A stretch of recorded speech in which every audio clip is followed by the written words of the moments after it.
दोस्तों जय हिंद, स्वागत है आपका अपने चैनल न्यूज बटालियन पर। TOD tour of duty Agnipath को लेके रक्षा मंत्री ने और चीन तीनों जो है सेना के अध्यक्षों ने क्या क्या अपनी बातें रखी, उसको ध्यान से सुनिएगा, समझिएगा और शेयर कीजिएगा। मित्रों, आप सभी का मेरी तरफ से स्वागत है। आप सभी जानते हैं कि पिछले कुछ वर्षों में भारतीय रक्षा व्यवस्था को और अधिक सशक्त बनाने की दृष्टि से सरकार ने कई महत्वपूर्ण कदम उठाए हैं। इसमें से कुछ प्रमुख हैं: चीफ ऑफ डिफेंस स्टाफ के पद का सृजन, डिपार्टमेंट ऑफ मिलिट्री अफेयर्स का गठन, ऑर्डिनेंस फैक्ट्री बोर्ड का कॉर्पोरेटाइजेशन, पॉजिटिव इंडिजिनाइजेशन लिस्ट का प्रमलगेशन। इसी प्रकार डोमेस्टिक प्रोक्योरमेंट के लिए 68% कैपिटल प्रोक्योरमेंट बजट का आवंटन और FDI कैप का 74% तक बढ़ाना, यह कई ऐसे महत्वपूर्ण कदम सरकार ने उठाए हैं भारतीय रक्षा व्यवस्था को मजबूत करने के लिए। इसी दिशा में भारतीय सेनाओं को विश्व की बेहतरीन सेना बनाने के लिए उस दृष्टि से आज कैबिनेट कमेटी ऑन सिक्योरिटी ने भी एक ऐतिहासिक फैसला किया है।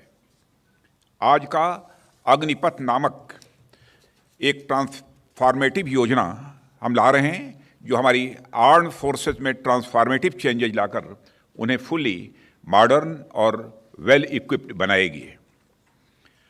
अग्निपथ योजना में भारतीय नौजवानों को बतौर अग्निवीर आर्म्ड फोर्सेस में सेवा का अवसर प्रदान किया जाएगा और यह योजना देश की सुरक्षा को मजबूत करने व हमारे युवाओं को मिलिट्री सर्विस का अवसर देने के लिए लाई गई है।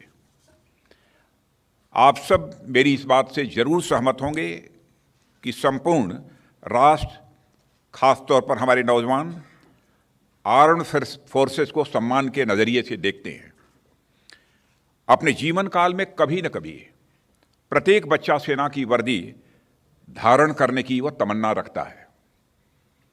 अग्निपथ योजना के अंतर्गत यह प्रयास किया जा रहा है कि इंडियन आर्म्ड फोर्सेस का प्रोफाइल पूरी तरह से यूथफुल हो। यूथफुल प्रोफाइल से यह फायदा भी होगा कि उन्हें नई नई टेक्नोलॉजीज के लिए आसानी से ट्रेन किया जा सकेगा और उनकी हेल्थ और फिटनेस का लेवल भी काफ़ी बेहतर होगा। साथियों, इस अग्निपथ योजना से एम्प्लॉयमेंट अपॉर्चुनिटीज बढ़ेंगी और अग्निवीर सेवा के दौरान अर्जित स्किल्स एवं एक्सपीरियंस उन्हें विभिन्न क्षेत्रों में एम्प्लॉयमेंट भी प्राप्त कराएगा और इससे भारतीय अर्थव्यवस्था को भी हायर स्किल्ड वर्कफोर्स की उपलब्धता होगी, जो प्रोडक्टिविटी गेन और ओवरऑल GDP ग्रोथ में सहायक होगी। अग्निवीरों के लिए एक अच्छी पे पैकेज, 4 साल की सेवा के बाद एग्जिट पर सेवा निधि पैकेज एवं एक liberal death and disability package की भी व्यवस्था की गई है। मित्रों, प्रिलिमिनरी रिमार्क हमारी तरफ से इस योजना के बारे में यही था। इसकी डिटेल्ड जानकारी अभी आपको प्रेजेंटेशन भी होगा ना, प्रेजेंटेशन के भी माध्यम से दी जाएगी और हमारे तीनों सर्विसेज के चीफ्स, जिनका कि मिस्टर भटनागर ने अभी आपसे परिचय कराया है, वो यहाँ पर उपस्थित हैं, अपनी बात बोलेंगे और उसके बाद जो भी आप प्रश्न करेंगे सामान्यतः हमारे तीनों सर्विसेज के चीफ्स ही उसकी रिप्लाई करेंगे।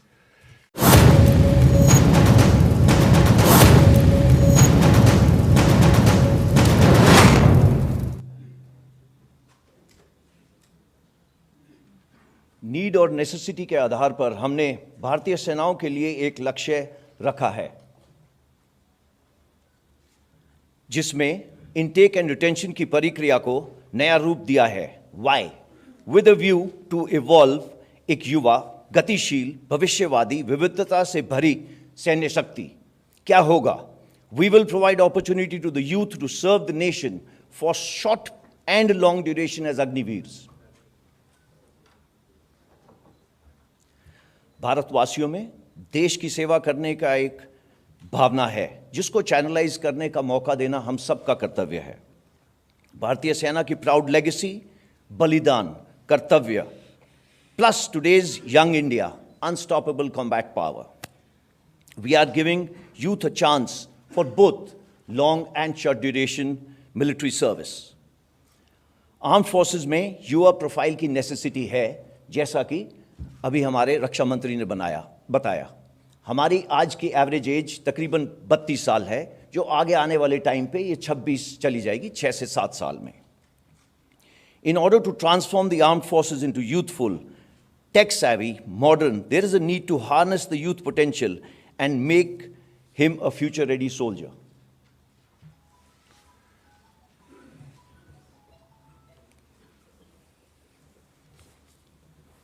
अग्निवीर इस फ्यूचर रेडी सोल्जर का हिस्सा होगा। अग्निवीर भारत का युवा रक्षक होगा। हमारे साथ 4 साल रहने के बाद एक अग्निवीर का रिज्यूमे और बायोडाटा बिल्कुल यूनिक होगा। He will stand out in the crowd with his attitude, tour, skills and the time he would have spent with us. इस स्कीम के कुछ एडवांटेजेस तो बहुत है, बट मैं सिर्फ कुछ इसके बारे में आपको बताऊंगा। पहली चीज़ ये एक बहुत ही ट्रांसफॉर्मेटिव रिफॉर्म है। इसके अंदर आर्म्ड फोर्सेस की यूथफुल प्रोफाइल यंगर होगी, फिटर होगी, डाइवर्स होगी, they will be more trainable, and in the changing times of technology absorption, they'll be ready because they'll be more adept to take these technology in their stride. There'll be an optimal balance of youth and experience, that is million of josh and hosh. Coming to Agniveers, एक सुनहरा मौका देश की सेवा करने का through the armed forces. They will imbibe camaraderie, team building, mental robustness, physically fit, forged under fire like the best steel, over the years will result in a confident and better individual. There's a very good financial package for which the details I will tell you slightly later. As far as the nation is concerned, there'll be availability of disciplined and skilled youth with military ethos and for the civil society, which will add to the nation building. ये काम करने से पहले हमने कुछ जो world की अलग-अलग कंट्रीज हैं उनकी स्टडी करी। उसके अंदर हमने ये देखा कि सिर्फ जो बेस्ट प्रैक्टिसेस हैं उनको आपके सामने मैं पेश कर रहा हूं। पहला, वॉलंटियर सिस्टम है ज़्यादातर देशों में। इनरोलमेंट की जो सिस्टम है वो मल्टीपल एंट्रीज हैं, एक रेगुलर, दूसरा कॉन्ट्रैक्चुअल, तीसरा conscript. Enrolment ages 17 years and above. Training duration 10 हफ्ते से लेके 6 महीने तक। All the countries have tried to incentivise the soldiers oblique Agniveers which they have on exiting. How? By giving them higher education credits, by giving them a good financial package, by assuring or trying to give them a lateral absorption to various places like civil and defense industries. Also, there are bridging courses which are being given on exit. However, Indian problems require Indian solutions. None of these countries have the demographic dividend which we are blessed with. You all know that we have, by 2030, about 140 crore people would be there. 50% of them will be below 25 years. This demographic dividend needs to be reflective in the armed forces. The youthful profile, as the Raksha Mantri just spoke of, Yuva is known by Josh, Jazba, Junoon. This, when led by good leadership, will result in higher risk-taking capability, which is part of our lexicon and DNA. एक युवा भारग्रस्त नहीं होगा. He'll be more available because he's younger, he will be fitter and more healthier, and his time on target with us will be more. Based on broad basing the recruitment, we shall endeavor to select the best. The present age, as I told you, 32 years, 6 to 7 years, we should be down to 24 to 26. Now let us see how the model looks like. Model is based on all India merit-based selection process. We are looking at the best to serve the armed forces between the ages of 17 and a half to 21 years. Once selected, Agniveers will serve for 4 years with us. On completion of 4 years, Agniveers will get an opportunity to apply voluntarily for regular cadre.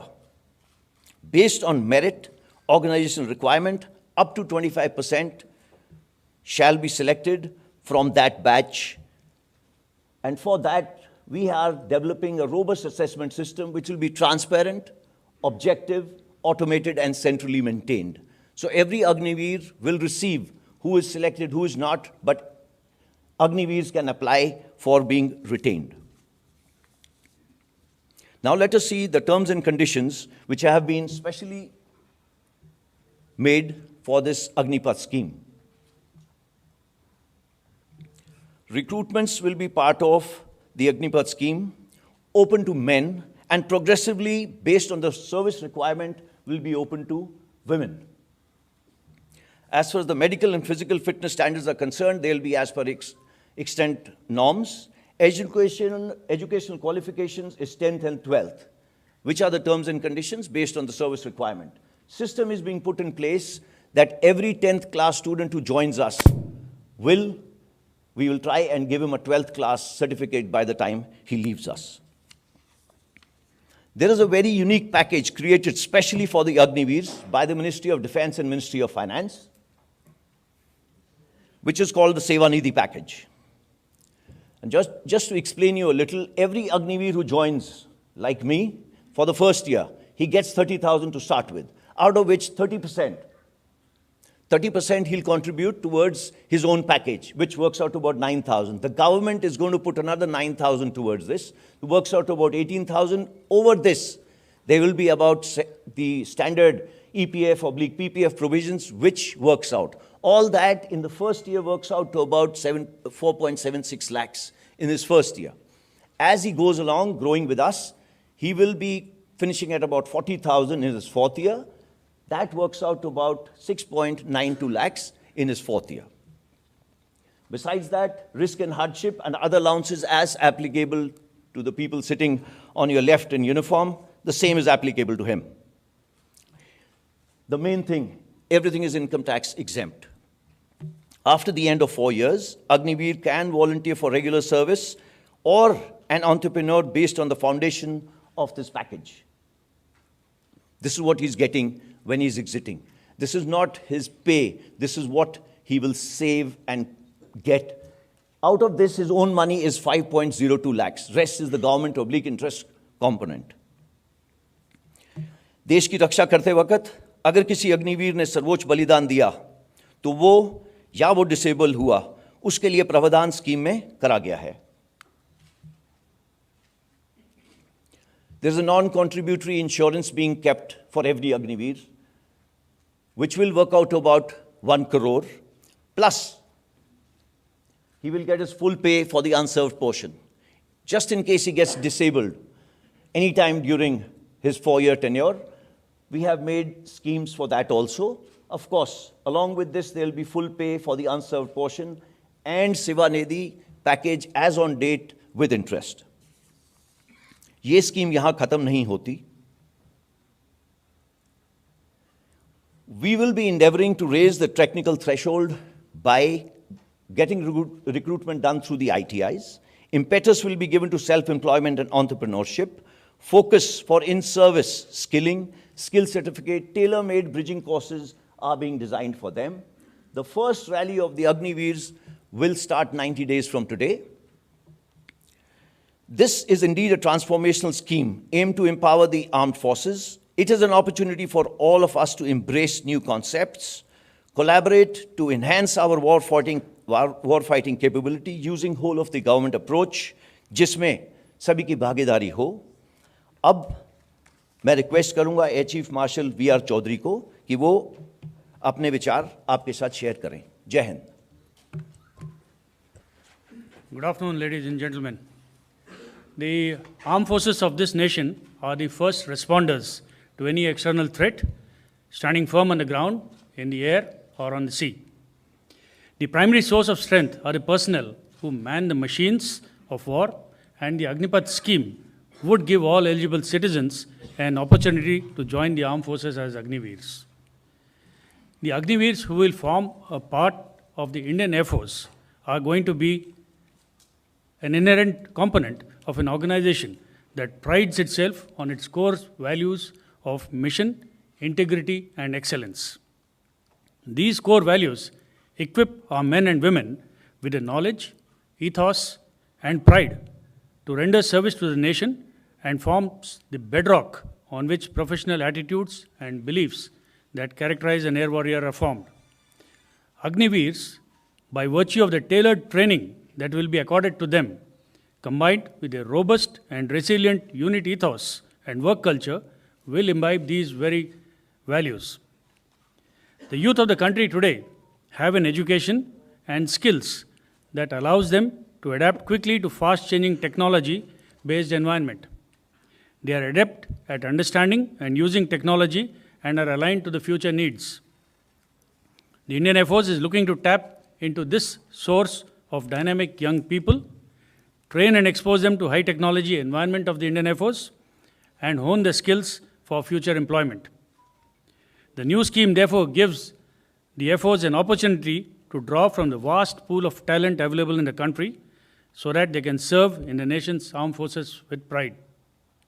A short tenure in the Air Force will facilitate military training and inculcate amongst them qualities of leadership, patriotism, determination, discipline, maturity, courage, camaraderie, orderliness, and a sense of time management. The scheme also allows the Air Force to assess both the attitude and the aptitude of the young people who join as Agniveers and prepare them for further specialized training in aviation and non-aviation skills required by the Air Force should they opt to join as regular air warriors. This will not only contribute effectively in upskilling of the youth of the country, but it also ensures right training at the right time is imparted. Lastly, the Indian Air Force shall be imparting a wide range of training and exposure to the Agniveers in aviation, weapons, and sophisticated ground systems. Agniveers who rejoin civil society will be job ready to be absorbed by a variety of employers. Armed with skills that they have learned in the Air Force, it is these Agniveers who will carry their training, discipline, and experience to our indigenous industry also. This therefore emerges as a win-win situation, with the Air Force benefiting from both the Agniveers who have many options after 4 years and those who will be joining the Air Force as permanent service members. I invite the aspiring youth of India to seize this unique opportunity to serve the nation and touch the sky with glory. Jai Hind. Admiral Hari Kumar. नमस्कार देवियों सज्जनों, आप सबने अग्निवीर और अग्निपथ के बारे में अभी तक सुना है। मैं इसके डिटेल्स में ना जाते हुए इस विषय पर अपने और नौसेना के विचार आपके सामने रखूंगा। सबसे पहले मैं ये बोलना चाहता हूँ कि अग्निपथ स्कीम एक नए दौर की नई सोच है, एक आइडिया जो made in India and make for India है, एक आइडिया जो आर्म फोर्सेस के ह्यूमन रिसोर्सेज मैनेजमेंट को पॉजिटिवली इम्पैक्ट करेगा, एक आइडिया जो युवाओं के एस्पिरेशंस और आर्म फोर्सेस की फ्यूचर रिक्वायरमेंट्स में बैलेंस लाएगा, एक आइडिया जो कारगिल कमेटी रिपोर्ट के अनुसार आर्म फोर्सेस के प्रोफाइल को और यूथफुल बनाएगा। और अगर हम फ्यूचर की सोचें तो एक ऐसा आइडिया जो देश की युवा पीढ़ी को सक्षम, समृद्ध और सशक्त बनाकर पूरे देश में बदलाव लाने की क्षमता रखता है। हम सब जानते हैं कि वर्तमान और भविष्य के चैलेंजेस कंटिन्यूसली इवॉल्व हो रहे हैं और इन चैलेंजेस को एडिक्वेटली एड्रेस करने के लिए ये ज़रूरी है कि हम लेसन्स लर्नड और बेस्ट प्रैक्टिसेस के साथ साथ हमारे आउटलुक और क्षमता में परिवर्तन लाएं। In navigating the turbulent tides of competition and conflict across the world, we cannot afford to merely continue along the beaten path. Doing more of the same is no more an option. इसीलिए आने वाले कल की लड़ाई के लिए विचारधारा में भी परिवर्तन जरूरी है। As far as the Navy is concerned, the Agniveers will provide a steady and continuous infusion of unbridled vitality, enthusiasm and new age abilities of youth. एक तरफ ये हमारी आर्म फोर्सेस के टैलेंट पूल को विस्तार करेगा। साथ ही साथ ये हमारे युवाओं को गर्व से मिलिट्री यूनिफॉर्म पहनने का आकर्षक ऑप्शन भी देगा। इंडियन नेवी अग्निवीरों को अपने state of the art warships, submarines, aircraft carrier, military aircraft, other combat platforms and units, our latest weapons, sensors, communication systems, IT systems, networks वगैरह में काम करने का यूनिक अनुभव प्रदान करेगी। This experience will hold them in good stead for the rest of their lives while also contributing to society and community development. On completion of 4 years of uniform service, they'll be a vital element in India's growth story, contributing to nation building through grooming, skilling, and inspiring of future generations, while instilling and reinforcing a greater sense of nationalism and patriotism. Therefore, the Agnipath initiative and the Agniveers that it will produce will play a pivotal role in enhancing the effectiveness and efficiency of the Navy and the country as both grow and rise to the challenges. Having been part of the initial planning team over 2 years back, I can assure you that the initiative has been extensively deliberated and examined threadbare by all stakeholders. The outcomes of these deliberations have only reaffirmed my conviction that this step will be truly transformational. Moreover, it will lead to a fine balance of the wisdom of experience and the exuberance of youth. मैं इस बात पर जोर देना चाहूँगा कि इस नए सिस्टम की ओर सुचारू परिवर्तन के लिए सभी योजनाएं प्लान की जा चुकी हैं। और ध्यान दें, नौसेना की अग्निवीर स्कीम में महिलाएं भी शामिल होंगी। मेरा मानना है कि अग्निपथ एक विजनरी मूव है जो कि हमारी नौसेना का मल्टीपल डायमेंशंस में बदलाव करेगा। I think of the concept of Agnipath through the prism of my own experience of 4 decades in uniform. One of the key lessons that I have learned in the Navy is that if one does not continuously adapt to the changes in tides and currents, one will most definitely be set off course. The same applies to the armed forces as well in today's dynamic scenario. And in this regard, the Agnipath initiative is an essential step to ensure that we stay on course. अंत में ये बोलना चाहता हूँ कि arm forces का functioning सेवा परमो धर्म या सर्विस बिफोर सेल्फ के सिद्धांत पर आधारित है। अग्निपथ भारत की भविष्य की पीढ़ियों को इस मूल मंत्र के अंतर्गत सम्मान और संतोष से जीने का एक उत्तम अवसर प्रदान करेगा और हर काम देश के नाम की धारणा का पालन ही नहीं, उसका अनुभव भी करेगा। भारतीय नौसेना अग्निवीर्स को सीमलेसली अपनी टीम नेवी का हिस्सा बनाने के लिए पूरी तरह से तैयार है। धन्यवाद। जय हिंद। General Manoj Pande. Good morning, ladies and gentlemen. The Agnipath scheme is a transformational reform for the Army and the nation and aims to bring a paradigm change in the human resource management of the Indian Army. The scheme, one of the most significant initiatives, aims to make the Army a future-ready fighting force capable of meeting multiple challenges across the full spectrum of conflict. इस योजना को सभी stake holders के साथ विस्तृत विचार विमर्श और चर्चा के बाद अंतिम रूप दिया गया है। This effort complements other ongoing initiatives to transform the Indian Army into a modern, technology-driven, Atmanirbhar and a battle-worthy force. Some of the notable benefits of the scheme from the Indian Army point of view are: firstly, an enhanced youth pool profile, as was mentioned earlier, that is reduction of average age from 32 to 26 to be achieved over a period of time. Secondly, increase in the technical threshold of the Army by recruiting Agniveers through ITIs and other technical institutes by harnessing their potential.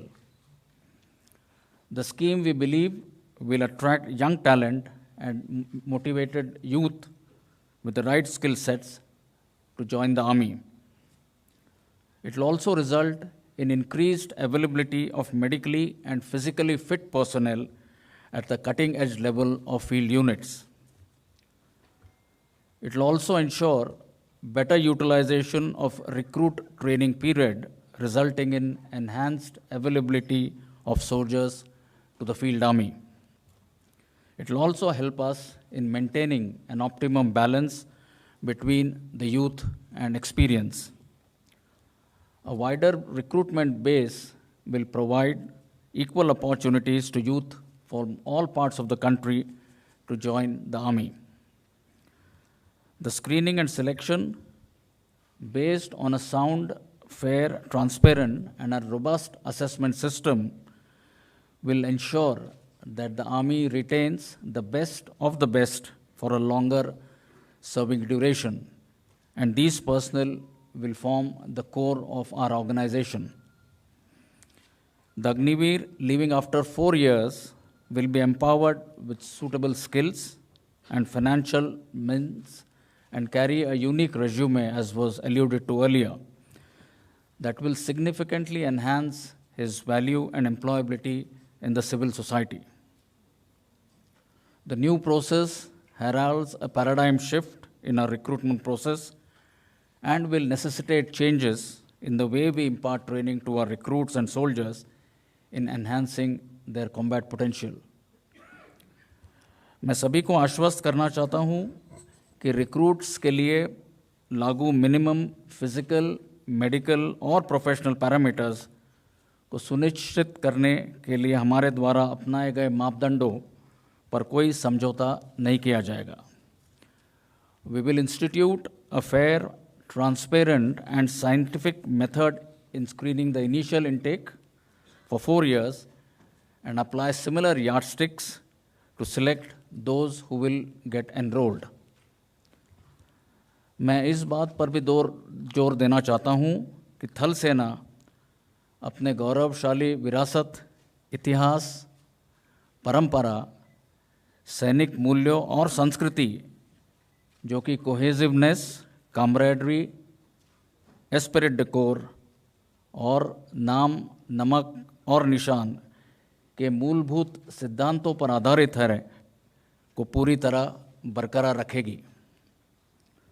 अग्निवीरों को army में हर तरह से assimilate और integrate किया जाएगा और वो units, headquarters और एस्टैब्लिशमेंट्स दोनों ऑपरेशनल और नॉन ऑपरेशनल एरियाज़ में भारतीय सेना के विभिन्न अंगों यानी कि अलग अलग आर्म्स और सर्विसेज में तैनात किए जाएंगे. I want to assure you that during the implementation and stabilization phase of the Agnipath scheme, the Army's operational capabilities and preparedness along the borders and the ability to deal with internal security challenges will be fully maintained. At the end, I wish to say that we are confident that this change will bring in new vigor and confidence in the Indian Army and make it stronger, more capable, and in stride with the future. Jai Hind and thank you. मित्रों, हमारे तीनों services के chiefs और हमारे additional secretary DMA ने जो presentation आपके सामने दिया है, मैं समझता हूँ थिंग्स आर क्रिस्टल क्लियर. चीज़ें पूरी तरह से साफ हैं, लेकिन फिर भी यदि कोई क्लैरिफिकेशन आप चाहते हैं तो हमारे तीनों सर्विसेज के चीफ्स आपके क्लैरिफिकेशन का जवाब देंगे.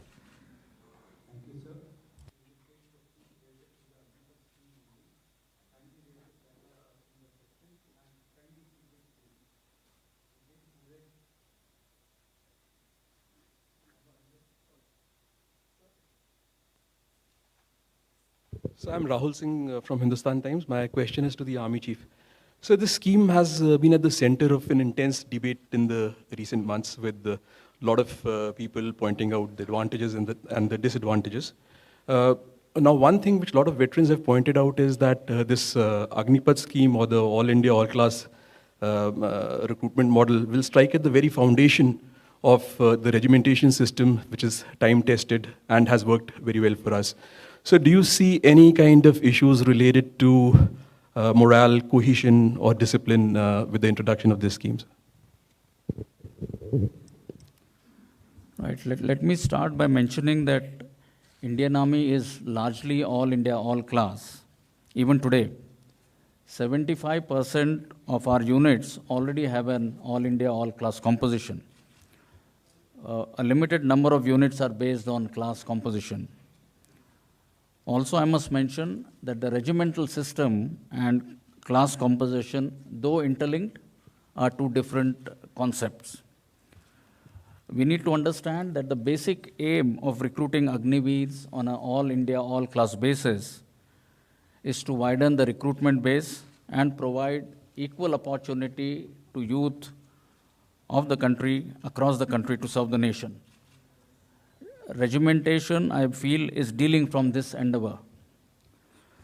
We will continue to draw strength from the bonds of esprit de corps and team spirit, which are generated through living, training, and fighting together, irrespective of the class or caste of the comrades in arms. I believe our regimental system will evolve with a greater national pan-India character.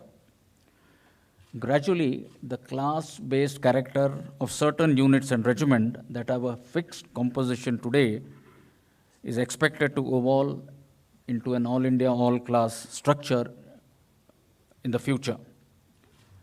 The Indian Army has a rich history, tradition, military values, and culture based on the principles of cohesive and camaraderie, and I believe this will not change. As I mentioned in my opening statement, the Agniveers will be fully assimilated and integrated into the organization, ready for deployment based on the operational requirements. Our organizational ethos and culture, we are convinced, will motivate the Agniveers to imbibe the military values and regimental spirit. Thank you. 124.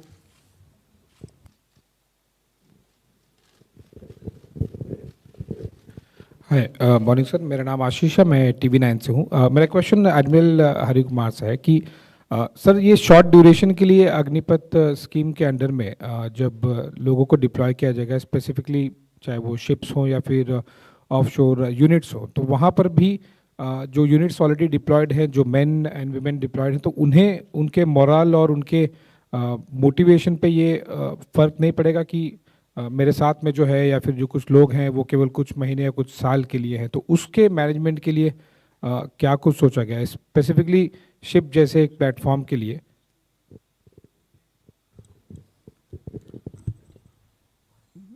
देखिए,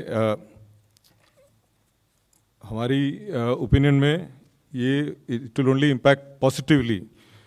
as such navy में जो है ये personal जो ships में जाते हैं, units में जाते हैं, उनको हर 2 साल या 3 साल में उनको रोटेट करते हैं। मतलब वो 2 साल एक शिप में है, फिर या दूसरे शिप में जाते हैं या एशोर आ जाते हैं। तो दिस अ मैंडेटरी रिक्वायरमेंट, ताकि उनको ब्रेक मिल जाता है फ्रॉम दी शिप टेन्योर। तो ये रोटेशन हर व्यक्ति का होता है।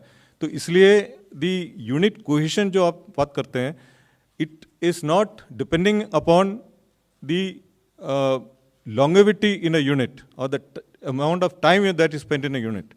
It is more related to the type of training, the type of leadership, the type of challenges that you face together that leads to the bonding within the ship, and that is what translates into morale. So as in the Navy we have something called a divisional system. तो ये divisional system जो है, इसमें there is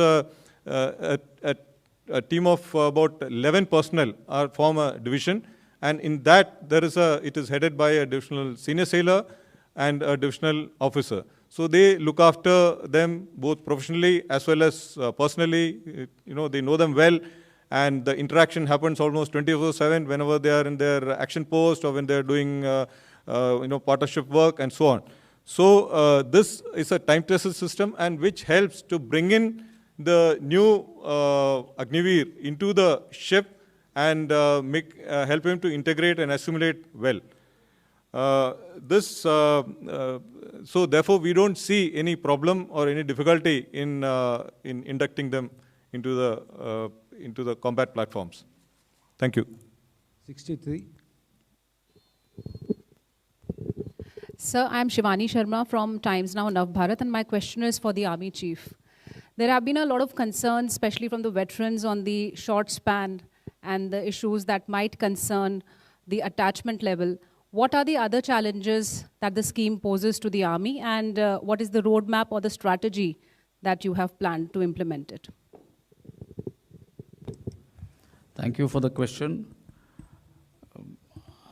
To start with, I'll list out a few of the challenges that we visualize coming up as we move forward. Firstly, is the requirement to modify and refine our current recruitment process, essentially to expand the recruiting base. We also need to identify and select the right ITI qualified youth for induction into our technical trades. Optimizing the recruitment training period is another issue that we are currently examining. As I mentioned earlier, assimilation and integration of the Agniveers into the system is an important aspect, and that is something which we are working at. Besides, there are some HR management issues like identifying the correct billets for the Agniveer, both within our organization and outside it, maybe on deputation. The skilling the Agniveers and empowering them for enhancing their value and employability is another issue which we'll have to look at. Making our soldiers across the Army deployed pan-India, making them aware of the scheme and its benefits is something which we'll have to work on very deliberately. Now, what measures currently we are taking to mitigate these challenges is, of course, first and foremost, I must state that the senior leadership, we are convinced of the benefits of the scheme and are fully geared up to embrace this change. We are in the process of refining the recruitment process to make it fair, objective, based on a centralized database and automation. We are also in touch with the concerned ministry and the ITIs, and they have been requested to align their course curriculum, course content with what the Army's requirement for induction into technical trades is. We also have plans to upgrade our training infrastructure, especially in the regimental centers. An effective and time-bound outreach program and awareness program is something which we have come up with. And lastly, we are looking at all the above-mentioned aspects and consultations both within the Army as well as with outside agencies, and this is something which is currently underway. Thank you. 176. Sir, मैं कृष्ण मोहन मिश्रा हूँ, जी news से। मेरा सवाल सेनाध्यक्ष के लिए है। भारत के दो पड़ोसी चीन और पाकिस्तान दोनों के साथ लंबा सीमा विवाद चल रहा है। घुसपैठ की कोशिशें होती हैं, झड़प होती हैं, युद्ध भी हो चुके हैं। यानी भारतीय सेना लगातार कार्रवाइयों में लगी हुई है। कार्रवाइयों में हमेशा अनुभवी सैनिक, सीजन सोल्जर, पुराना सिपाही की बात होती है। 4 साल बाद जब ये जो भी आएंगे रिक्रूट 4 साल बाद चले जाएंगे, तो ऐसी कार्रवाइयों में पुराने सैनिक की कमी अखरेगी नहीं क्या?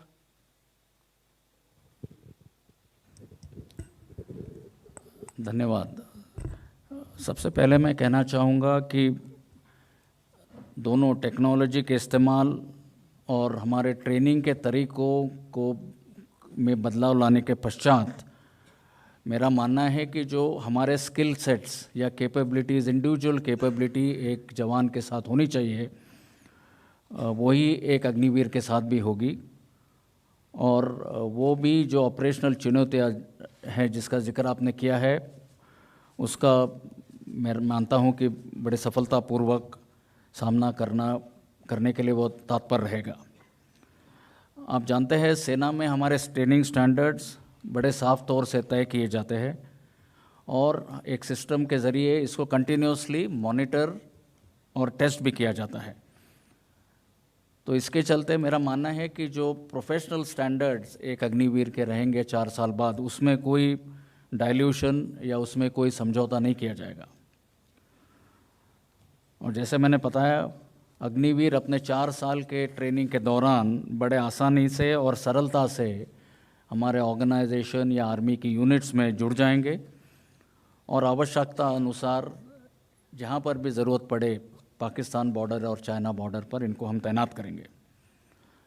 हमारा यह प्रयास रहेगा कि इस स्कीम को बड़े स्मूथ और सीमलेस तरीके से हम इम्प्लीमेंट करेंगे और इसके होते हमारी ऑपरेशनल क्षमता में कोई कमी ना आए। हम अपने यूनिट्स में सही संख्या में बॉर्डर पर इन अग्निवीर्स को डिप्लॉय करेंगे और इस संख्या में या क्षमता में मैं आश्वासन देना चाहता हूँ कि कोई कमी नहीं आएगी। और ये हमारा एक मेन फोकस रहेगा कि अग्निवीर स्कीम के इंडक्शन और स्टेबलाइजेशन के दौरान किसी भी प्रकार से हमारी ऑपरेशनल कैपेबिलिटीज़ खास करके बॉर्डर एरियाज़ में इसमें कोई कमी ना आए। धन्यवाद। 86। सर, मैं मधुरेंद्र न्यूज़ नेशन से। मेरा सवाल नेवी चीफ से है, क्योंकि नेवी में हम देखते हैं कि टेक्निकली प्रोफिशिएंट और ख़ास तौर पे वेल ट्रेंड जो लोग हैं वो होते हैं। चूँकि ये भर्तियां 4 साल के लिए होगी, तो किस तरह से इनको नेवी के लिए टेक्निकली फिट और ट्रेंड किया जाएगा ताकि वो जो करेंट नेवी का एक तरह से पूरा हम देखें कि मास है और जो हम कहें कि एक तरह से एफिशिएंसी है, उसको मैच कर पाएंगे। धन्यवाद। ये जो स्कीम है ये नेवी का जो यूथफुल प्रोफाइल और टेक्निकल कॉम्पिटेंस में बढ़ावा लाने के लिए है। तो अभी क्या होगा, ये जो अग्निवीर का जो ट्रेनिंग प्रोग्राम जो है उसमें हमने करिकुलम वगैरह टेलर करके जो ट्रेनिंग अभी जो पहले से जो नौजवान भर्ती हो रहे हैं उनका सेम टाइप ऑफ ट्रेनिंग ही होगा इनके लिए, लेकिन ये ट्रेनिंग थोड़ा इम्प्रूव्ड होगा। हमने क्या किया, ये पहले 22 वीक्स का ट्रेनिंग होता था इनिशियल ट्रेनिंग में, उसको हमने अभी कम कर दिया कि 16 वीक्स ट्रेनिंग बेस में होगा और 2 वीक ट्रेनिंग शिप में होगा। तो इसमें हम new techniques, new processes, simulators, emulators ये सब लाके इनका ट्रेनिंग का मेथडोलॉजी इम्प्रूव करके ट्रेनिंग आउटपुट सेम या बेहतर रहेगा, लेकिन ट्रेनिंग ड्यूरेशन कम किया गया। So what will happen is, ये जो इनिशियल जो हमारा मेंटेनेंस रिक्वायरमेंट है जो फर्स्ट 4 इयर्स में पहले भी लोग करते थे, उसमें same level of competence will be there, लेकिन the problem will come for the deeper maintenance requirements. तो इसके लिए currently we have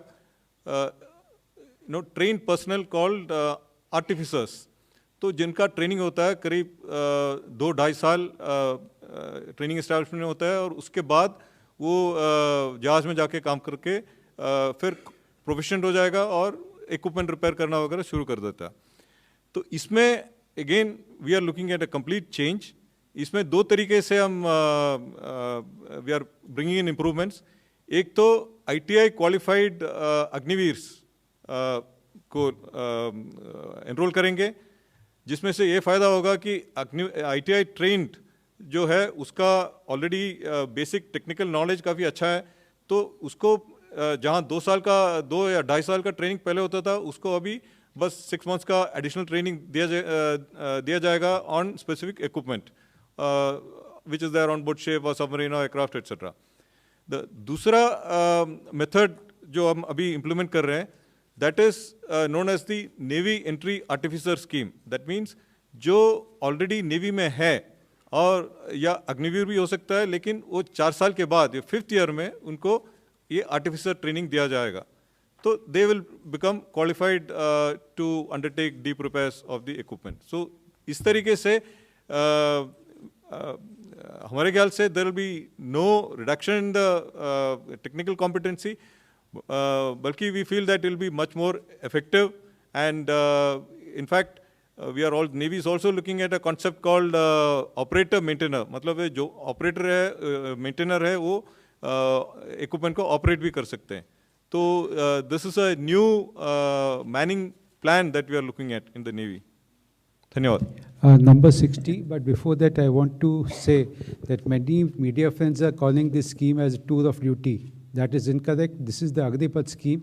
So I request everybody to refer it as Agnipath scheme and not tour of duty. It's being confused. Number sir, मेरा नाम संदीप है, news 18 India से. मेरा सवाल है वायुसेना प्रमुख से. सर, चूँकि सेना में जो यूथ आता है वो कहीं ना कहीं एक स्टेबल जॉब, एक पेंशनेबल जॉब की सोच से आता है, ये जो नई स्कीम है वो किस तरीके से फ़ायदेमंद होगा उन लोगों के लिए, क्योंकि ना तो अब इसमें स्टेबिलिटी सिर्फ 4 साल की है और पेंशन इसमें है नहीं. देखिए, आज भी क्या होता है कि 12वीं कक्षा के बाद एक युवा को 3 ऑप्शन होते हैं. या तो हायर स्टडीज़ परस्यू करेगा, या तो कोई स्किल डेवलप करेगा, या एम्प्लॉयमेंट की अपॉर्चुनिटी ढूंढेगा. हमारे एंट्री लेवल क्वालिफिकेशंस अभी 12th पास है. तो अग्निपथ स्कीम के तहत से एक्चुअली हम अगर गौर से देखा जाए तो युवा को हम तीनों अपॉर्चुनिटीज़ कंकरेंटली दे रहे हैं. He is straight way starting to earn a fairly good salary with a good bank balance at the savings at the end of his 4-year tenure. इसके साथ साथ उसका स्किलिंग भी हो रहा है, जो कि बाहर अगर 4 साल के बाद वो बाहर नौकरी ढूंढेगा तो ये स्किल उसके काम आएगी. साथ साथ स्किल के साथ साथ उसको जो कोर वैल्यूज़ हैं सर्विस के, पंक्चुअलिटी, ऑनेस्टी, इंटीग्रिटी, पेट्रियाटिज़म, ये भी उसके अंदर ये भावना भी डेवलप हो जाएंगे. इसके अलावा नेशनल एजुकेशन पॉलिसी के तहत से जितना भी फॉर्मलाइज ट्रेनिंग दिया जाएगा उसको, उसके क्रेडिट पॉइंट्स मिलेंगे. उस क्रेडिट पॉइंट्स को लेके 4 साल के बाद वो हायर एजुकेशन परस्यू कर सकता है. तो concurrently actually he is achieving all the 3 AIIMS. और जो 4 साल के बाद जो ऑप्ट करके सेलेक्ट हो जाता है उसको तो पेंशनेबल जॉब है. जो बाहर जाता है he is a much more confident and skilled youth who can face the challenges of the world. Okay, 107.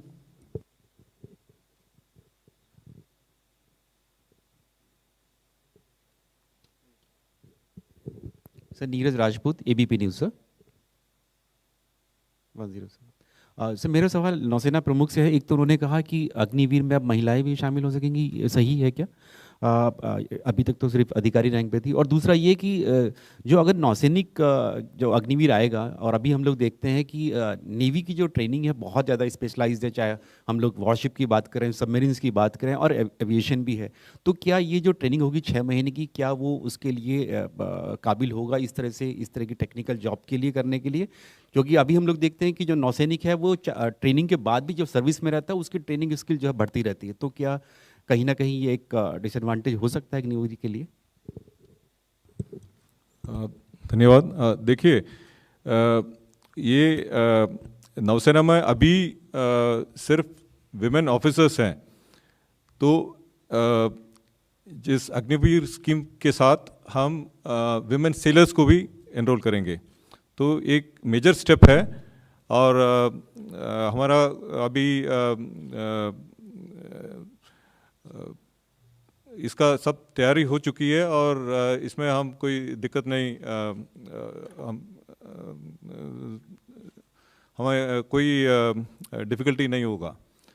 क्योंकि ये जो विमेन ऑफिसर्स का अभी ऑन बोर्ड डिप्लॉयमेंट भी हुआ है करीब 1-1.5 साल से, और हमने सब स्टडी कर लिया. और कई देशों में है women are working on board ships, so we are general neutral service, and we feel that we will only see whether he or she is capable of doing the job that is interested.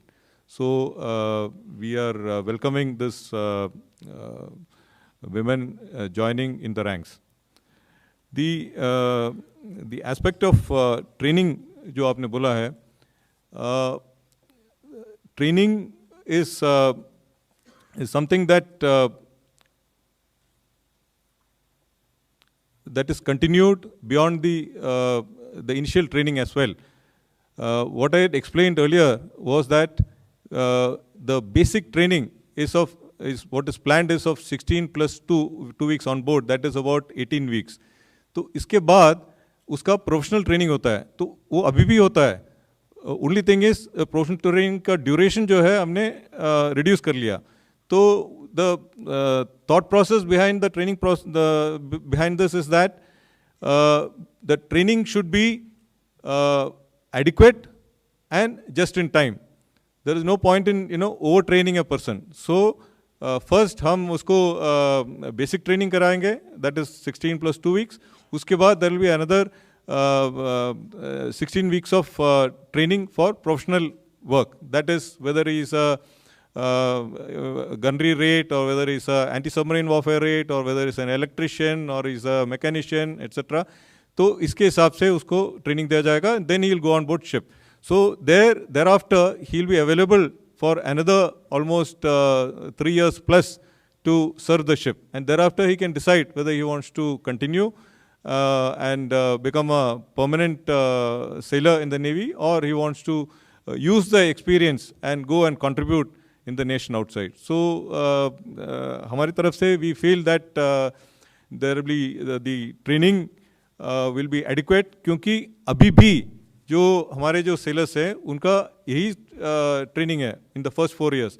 मतलब he does basic training, and then he does basic professional training, and then he doesn't do any other course for the next almost 6-7 years. So I don't see any difficulty at all. धन्यवाद. Number 38. जरा आसमान की तरफ भी बढ़िए आप लोग. मैं देख रहा हूँ कि जल थल में ही आप सिमट कर रह गए हैं, नभ की उड़ान नहीं भर रहे हैं. सर, मदन जेड़ा हूँ हिंदुस्तान अखबार से. मित्रों, एक चीज़ मैं क्लैरिफाई कर देना चाहता हूँ यहाँ पर कि आपको आगामी 1-2-3 दिन के अंदर ही ये देखने को मिलेगा कि बहुत सारे मंत्रालयों के द्वारा और कुछ राज्य सरकारों के द्वारा भी ये उन्होंने अपनी सहमति व्यक्त की है. इसलिए मैं यह बात कह रहा हूँ कि अग्निवीर से जो एग्जिट लेंगे 4 साल के बाद, तो इन राज्यों में अथवा मंत्रालयों में जो चाहे पब्लिक सेक्टर अंडरटेकिंग्स होंगी, इंडस्ट्रीज होंगी, बहुत सारे ऐसे कॉरपोरेशंस होंगे, तो जॉब अपॉर्चुनिटीज जो हैं उनमें इनको प्रायोरिटी देंगे. वो यह सबने इच्छा व्यक्त की है जो मेरी जानकारी में, और आगामी 1-2-3 दिन के अंदर उसके परिणाम भी आप सबके सामने आ जाएंगे. जी सर, मदन जेड़ा हिंदुस्तान अखबार से हूँ. मेरा सवाल यह है कि क्या जैसे हमारी थ्रेट चाइना और पाकिस्तान से ज़्यादा है, क्या इस प्रकार के जवान चाइना और पाकिस्तान की सेना में भी हैं? दूसरा, जो ट्रेनिंग की बात कही है सेना के, जो अग्निवीर को 10 वीक की ट्रेनिंग की बात कही है, क्या ये 10 वीक की ट्रेनिंग बहुत कम नहीं है? तीसरा, क्या फ्यूचर में क्या अफसरों के लिए भी कोई ऐसी स्कीम लाने की योजना है?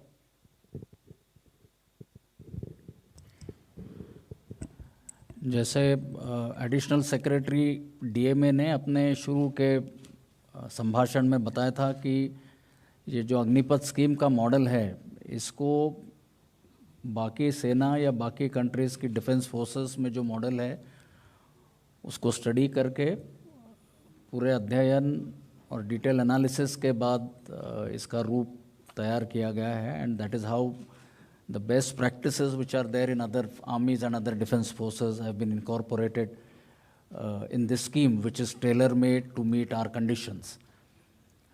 तो ये आपके पहले प्रश्न का जवाब है. दूसरा, आपने कहा चीन और पाकिस्तान के संदर्भ में, मैंने वो तैयारी के बारे में आपको पहले ही बताया है. आपके प्रश्न का दूसरा भाग मैं मिस किया है, तो आप बता फिर से. हाँ, अभी मैं स्पेसिफिक्स में नहीं जाना चाहूँगा, पर चाइना का दूसरा तरीका का मॉडल है, वहाँ के भी कॉन्स्क्रिप्ट्स है और वो अलग अलग उनका ट्रेनिंग है। पाकिस्तान का मॉडल तकरीबन हमारा जो पहले मॉडल है उसके मुताबिक broadly it is on those lines. वैसे हम लोगों ने बहुत किसी की नकल करने की कोशिश नहीं की है, और मैं बतला देना चाहता हूं, जो नकल करके अपनी अकल बढ़ाने की कोशिश करते हैं उनकी शक्ल बिगड़ जाती है।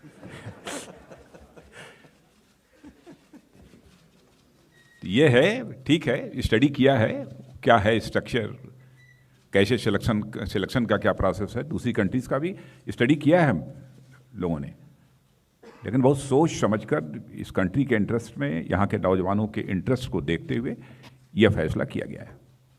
67। सर मेरा नाम मनीष है, मैं इंडिया टीवी से हूँ। मेरा सवाल एयरफोर्स चीफ से है। सर ये जो फर्स्ट गो है उसमें कितने अग्निवीर एयरफोर्स की तरफ आएंगे, संख्या कितनी है, और क्या संख्या कम है कंपैरेटिवली, क्योंकि करीबन 7 से 8 हज़ार पर साल रिक्रूटमेंट होती है। ऐसे में जो ऑपरेशनल कैपेबिलिटी या हाइब्रिड वॉरफेयर की तरफ हम देखते हैं तो इनकी भूमिका कहाँ होगी, और जो पेंडिंग एग्जाम्स, रिक्रूटमेंट एग्जाम्स हैं, उनका क्या होगा सर? Thank you. ये अग्निपथ स्कीम जो है, it is an attempt to carry out both qualitative and quantitative optimisation of the service. तो इनिशियली हमारा ये आइडिया है कि जो इनिशियल रिक्रूट्स हैं थोड़ी सी संख्या कम ली जाए as compare to the past, क्योंकि 2-3 चीज़ें हैं इसमें। एक तो ये completely new pattern of induction है, न्यू ट्रेनिंग पैटर्न उनके लिए तैयार किया गया है, जो कि मोरलेस अभी रेडी है, फाइनल निटिग्रिटीज़ को आयन आउट करना है। दूसरी बात है कि जो नए जो अग्निवीर एयरफोर्स में आएंगे उनको एनवायरनमेंट में जब हम पोस्टिंग कराएंगे तब जो पुराने एयर वॉरियर्स हैं उनको भी थोड़ी सी आदत होनी चाहिए नए अग्निवीर को कैसे इस्तेमाल करें। तो इसीलिए हमने निर्णय लिया है कि पहले कुछ बैचेस में संख्या कुछ कम ली जाएगी, उसके बाद फिर जैसे जैसे ये स्कीम बढ़ती चलेगी we will keep increasing the induction. आपका जो दूसरा सवाल था about the current status of the people who have given the exams, अभी से ये निर्णय लिया गया है कि all entry into the air force will be through the Agni warriors, through the Agnipath scheme only. तो जो भी एलिजिबल हैं वो इस स्कीम के through the scheme they can apply and get selected. Thank you. Sorry, महिलाओं का I have given acceptance in principle for inducting women. Sorry.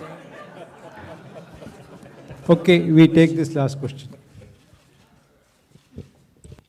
Sir 2-3 सवाल है क्योंकि माइक काफी देर बाद आया है। I think Sandhu with India brief रखिए और छोटा सवाल रखिए। सर डिफेंस एक्सपर्ट्स का मानना है कि काफी हद तक वन रैंक वन पेंशन काफी बॉक डाउन कर रहा है गवर्नमेंट को। क्या ये स्कीम उसके लिए है, क्योंकि इसमें तो पेंशन नहीं है? और दूसरा सर सीडीएस की घोषणा काफी समय हो चुका है, वो नहीं हुई है, उस पर भी आप टिप्पणी कर दें। We will take questions only on the Agnipath scheme. ये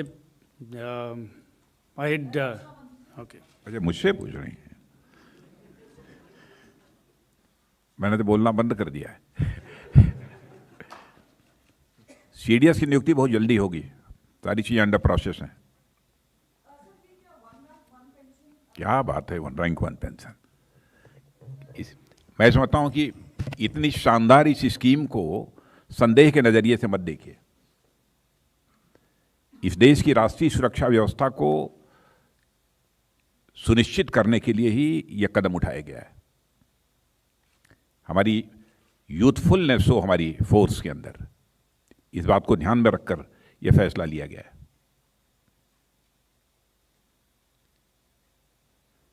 बस, धन्यवाद।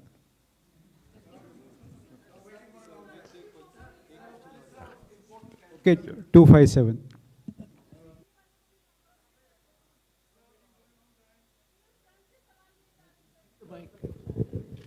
Good afternoon, Vishnu Shom from NDTV. Perhaps the Defense Secretary could take this question. I'm just trying to understand, or anybody if you choose, what is the annual saving going to be with this scheme? By when would our funds, our consolidated funds, go up? And is it a correct assumption that this will go towards capex? मित्रों, इसकी reply मैं करना चाहता हूं। Army को कभी हम saving के नजरिए से नहीं देखते हैं, अपनी आर्म फोर्सेस को। इसमें भले ही सेविंग वगैरह की बात छोड़िए, और अधिक जितनी खर्च करने की आवश्यकता होगी, हमारी गवर्नमेंट खर्च करने को तैयार है। हमारा लक्ष्य यही है कि देश की सीमाओं की सुरक्षा होनी चाहिए, देश हमारा पूरी तरह से सुरक्षित रहना चाहिए। खर्च जितना भी करना पड़ेगा सब खर्च करेंगे, खर्च का तो प्रश्न ही नहीं खड़ा होता। Thank you, sir. Raksha Mantri has to go for an important and urgent meeting. We close the press conference now. Thank you, friends.